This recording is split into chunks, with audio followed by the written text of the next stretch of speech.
तो स्टूडेंट्स, हमने स्टार्ट किया हुआ था इंट्रावेनस इन्फ्यूजन, और इंट्रावेनस इन्फ्यूजन में हम लोग पढ़ रहे थे कि वो कौन कौन सी कैलकुलेशंस हैं जिनको एक इंट्रावेनस इन्फ्यूजन में करने की ज़रूरत होती है और किस लिए करते हैं कैलकुलेशंस और किस तरह से करते हैं हम लोग कैलकुलेशंस, ये हम लोग पढ़ रहे थे। और हमने अपने लास्ट लेक्चर में पढ़ा था कि अगर हम अपनी मर्जी की एक इंट्रावेनस इन्फ्यूजन बनाना चाह रहे हैं, डिफरेंट पेशेंट फैक्टर्स को देखते हुए, डिफरेंट कंडीशंस को देखते हुए, अगर हम अपनी मर्जी की एक इंट्रावेनस इन्फ्यूजन बनाना चाह रहे हैं तो उसमें जितने भी इंग्रेडिएंट्स यूज़ हो रहे होते हैं उनकी क्वांटिटीज हम किस तरह से कैलकुलेट कर सकते हैं, ठीक है। वो हमने अपने लास्ट लेक्चर में पढ़ा था। आज हम बाकी की कैलकुलेशंस देखेंगे कि इंट्रावेनस इन्फ्यूजन में और कौन कौन सी कैलकुलेशंस हम कर सकते हैं। अब हमने अपनी एक इंट्रावेनस इन्फ्यूजन तो प्रिपेयर कर ली है, लेकिन हमें पता है कि हर इन्फ्यूजन का एक स्पेसिफिक इन्फ्यूजन रेट या ट्रांसफ्यूजन रेट होता है जो कि ड्रॉप्स पर मिनट में होता है। कि एक स्पेसिफिक इन्फ्यूजन है, एक 250 ml की इन्फ्यूजन है या एक 500 ml की इन्फ्यूजन है, कि वो एक मिनट में कितने ड्रॉप्स डिलीवर करेंगी। कि अगर एक 250 ml की इन्फ्यूजन है तो वो 3 ड्रॉप्स एक मिनट में डिलीवर करेगी, ठीक है। या अगर एक 500 ml की इन्फ्यूजन है तो वो 20 ड्रॉप्स एक मिनट में डिलीवर करेगी। तो ये हर इन्फ्यूजन का एक स्टैंडर्ड ट्रांसफ्यूजन रेट होता है। अब हमने जो अपनी इंट्रावेनस इन्फ्यूजन प्रिपेयर की है उसका हमने रेट सेट करना है। वो हम कैसे सेट करेंगे, उसके लिए भी डिफरेंट कैलकुलेशंस होती हैं। वो भी हम स्टैंडर्ड इंट्रावेनस इन्फ्यूजन के रेट से कंपेयर करके हम अपनी इंट्रावेनस इन्फ्यूजन का रेट निकाल सकते हैं, ठीक है। फॉर एग्जाम्पल, अगर एक 500 ml की इन्फ्यूजन है, ये कोई स्टैंडर्ड है, उसका स्टैंडर्ड रेट है वो एक मिनट में 15 ड्रॉप्स डिलीवर करती है। तो हमने जो इन्फ्यूजन तैयार की है वो है 250 ml, तो वो एक मिनट में कितने ड्रॉप्स डिलीवर करेगी ये हम इस तरह से निकाल लेंगे। इसको हम जब हम क्रॉस मल्टीप्लाई करेंगे तो 500 ml into x is equal to 250 into 15, x इधर रह जाएगा, 250 इंटू 15, 500 इधर मल्टीप्लाई हो रहा है, दूसरी साइड पे जाके डिवाइड हो जाएगा। जब हम इसको हल करेंगे तो हमारे पास आ जाएगा 7.5 ड्रॉप्स, यानी कि एक मिनट में कितने ड्रॉप्स डिलीवर कर रही है, 7.5, ठीक है। तो इस तरह से हम अपनी इंट्रावेनस इन्फ्यूजन का जो कि हमने खुद तैयार की है उसका रेट हम स्टैंडर्ड इंट्रावेनस इन्फ्यूजन के साथ कंपेयर करके निकाल सकते हैं, ठीक। अब यहाँ पे हमारे पास एक एग्जाम्पल है, compare the number of drops and the length of time in minutes required to deliver 50 ml of intravenous solution when using a micropipette set at 60 drops per ml and a standard administration set at 15 drops per ml। क्या दिया उन्होंने कि हमारे पास एक 50 ml की intravenous infusion है, ठीक है। उसका एक स्टैंडर्ड रेट है जो कि क्या है 15 ड्रॉप्स पर ml, और एक टेस्ट रेट है जो कि हमने खुद सेट किया है, वो क्या है 60 ड्रॉप्स पर ml, ठीक है। अब हमने कंपेयर करना है स्टैंडर्ड रेट को और टेस्ट रेट को। कंपेयर क्या करना है, the number of drops and the length of time in minutes. कि एक 50 ml इन्फ्यूजन एक स्टैंडर्ड रेट पे कितने टाइम में कितने ड्रॉप्स डिलीवर करेगी और एक टेस्ट रेट पे कितने टाइम में कितने ड्रॉप्स डिलीवर करेगी, ये हमने कंपेयर करना है, ठीक है। हमें एक इंट्रावेनस इन्फ्यूजन दी हुई है, ठीक है, उसका हमें एक स्टैंडर्ड रेट भी पता है और एक टेस्ट रेट है जो कि हमने खुद सेट किया हुआ है। हमने उन दोनों रेट्स को कंपेयर करके देखना है कि स्टैंडर्ड रेट पे कितने टाइम में कितने ड्रॉप्स डिलीवर करेगी और टेस्ट रेट पे कितने टाइम में कितने ड्रॉप्स डिलीवर करेगी। पिछले एग्जांपल में तो हमने देखा था कि हमारे पास एक स्टैंडर्ड इन्फ्यूजन थी, ठीक है, उसका हमें स्टैंडर्ड रेट पता था। हमने जो इन्फ्यूजन बनाई थी उसको हमने स्टैंडर्ड से कंपेयर करके उसका ट्रांसफ्यूजन रेट फाइंड आउट कर लिया। लेकिन यहाँ पे क्या दिया हुआ है, यहाँ पे हमें इन्फ्यूजन का वॉल्यूम भी दिया गया है जो कि क्या है 50 ml, ठीक है, और हमें स्टैंडर्ड रेट भी पता है और हमने टेस्ट रेट का भी पता है कि टेस्ट रेट कितना है, ठीक है। अब हमने फाइंड आउट क्या करना है, हमने कंपेयर करना है दोनों का कि स्टैंडर्ड रेट पे कितने टाइम में कितने ड्रॉप्स डिलीवर कर रही है और टेस्ट रेट पे कितने टाइम में कितने ड्रॉप्स डिलीवर कर रही है, ठीक है। लेकिन यहाँ पे उन्होंने एक और चीज़ भी दी है, वो क्या है, उन्होंने कहा है कि if in each case 1 drop is to be administered per second. क्या है कि दोनों केस में स्टैंडर्ड में भी और टेस्ट रेट में भी क्या है कि एक ड्रॉप 1 सेकंड में एडमिनिस्टर हो रहा है और हमने टाइम किस में निकालना है, मिनट्स में, सेकंड में नहीं निकालना, हमने टाइम किस में निकालना है, मिनट में। तो सबसे पहले हम सेकंड को मिनट्स में कन्वर्ट करेंगे, ठीक है। अब 1 सेकंड में 1 ड्रॉप डिलीवर हो रहा है तो हमें पता है कि 1 मिनट में कितने सेकंड होते हैं, 60 सेकंड।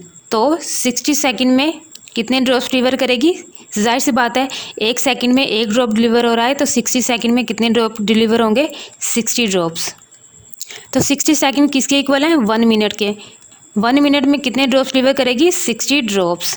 ठीक है, तो ये हमारे पास टाइम आ गया मिनट में। ठीक है, ये 1 मिनट में 60 ड्रॉप्स डिलीवर कर रही है। ठीक है, अब हम पहले टेस्ट के लिए उसके ड्रॉप्स और टाइम फाइंड आउट कर लेंगे और फिर स्टैंडर्ड के लिए उसके ड्रॉप्स और टाइम फाइंड आउट कर लेंगे। तो किस तरह से हम इसको सॉल्व करेंगे? टेस्ट रेट में हमारे पास ट्रांसफ्यूजन रेट है 60 ड्रॉप्स इन 1 ml। ये देखिए यहाँ पे बताया हुआ ना 60 ड्रॉप्स पर ml ट्रांसफ्यूजन रेट है टेस्ट रेट में, जो कि हमने खुद सेट किया है। ठीक है, तो अब हमारे पास इन्फ्यूजन कितने ml है? 50 ml। ठीक है, तो 50 ml के लिए कितने ड्रॉप्स होंगे वो हम फाइंड आउट कर लेंगे। ठीक है, जब इसको क्रॉस मल्टीप्लाई करेंगे 60 into 50 is equal to x into 1। ठीक, 60 into 50 is equal to x। 1 इधर मल्टीप्लाई हो रहा है, इधर जाके डिवाइड होगा, और हमें पता है कि जब डिवीजन में 1 हो तो हम उसको नहीं लिखते, तो 60 into 50 is equal to x। x हमारे पास आ जाएगा 3000। ठीक है, तो हमारे पास कितने आ गए? 3000 ड्रॉप्स आ गए 50 ml के लिए। यहाँ पे उन्होंने भी यही किया है, लेकिन डायरेक्ट लिख दिया उन्होंने, ये वाला प्रोसेस स्किप कर दिया है। डायरेक्ट उन्होंने 50 के साथ मल्टीप्लाई कर दिया है कि 60 ड्रॉप्स 1 ml में है, तो 50 ml के लिए कितने ड्रॉप्स होंगे? जब हम 60 को 50 के साथ मल्टीप्लाई करेंगे तो हमारे पास आ जाएगा 3000। ठीक, ये तो हमारे पास ड्रॉप्स आ गए टेस्ट रेट के लिए 50 ml इन्फ्यूजन के लिए। ठीक है, अब हमने फाइंड आउट करना है कि कितने टाइम में, length of time find out करना है कि कितने टाइम में ये 3000 ड्रॉप्स डिलीवर करेगा। तो उसके लिए भी सेम यही प्रोसेस है। कैसे करेंगे कि हमें पता है कि 1 मिनट में कितने ड्रॉप्स डिलीवर करता है? 60 ड्रॉप्स। ये यहाँ पे दिया हुआ है, हमने पीछे अभी निकाला है। ठीक है, तो टेस्ट रेट के लिए ड्रॉप्स हमारे पास अब हैं 3000, जो हमने अभी फाइंड आउट किए हैं। तो 3000 ड्रॉप्स कितने मिनट में डिलीवर करेगा ये हम फाइंड आउट कर लेंगे। इसको क्रॉस मल्टीप्लाई करेंगे तो 3000 into 1 is equal to 60 into x. 60 इधर मल्टीप्लाई हो रहा है, इधर जाके क्या हो जाएगा? डिवाइड हो जाएगा। 3000 इंटू 1 इज इक्वल टू 3000। 60 इधर डिवाइड हो जाएगा, इज इक्वल टू एक्स। तो हमारे पास एक्स क्या है? मिनट है। तो हमारे पास कितने मिनट्स आ जाएंगे? जब हम 3000 को 60 से डिवाइड करेंगे तो हमारे पास आ जाएंगे 50 मिनट्स। ठीक है, यानी कि 50 मिनट्स में कितने ड्रॉप्स डिलीवर करेगा? 3000 ड्रॉप्स। ये है टेस्ट रेट के लिए। इसी तरह से हम स्टैंडर्ड के लिए निकाल लेंगे।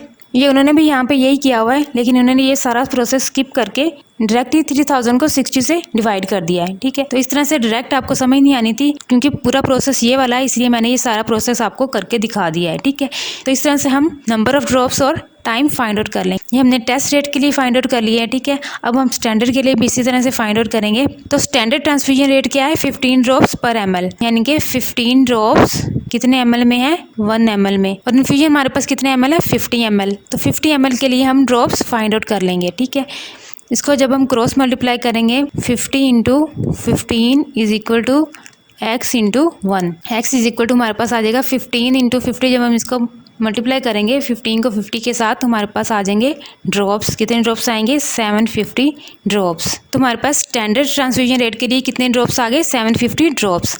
अब हमने टाइम फाइंड आउट करना है कि कितने टाइम में 750 ड्रॉप्स डिलीवर करेगा, वो हमने फाइंड आउट करना है।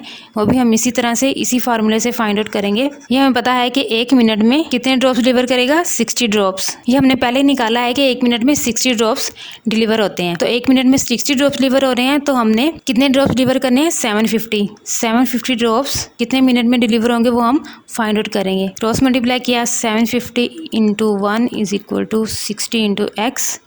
750 इंटू 1 इज इक्वल टू 750। तो 60 इधर मल्टीप्लाई हो रहा है, इधर जाके डिवाइड हो जाएगा। 750 divide by 60 is equal to x.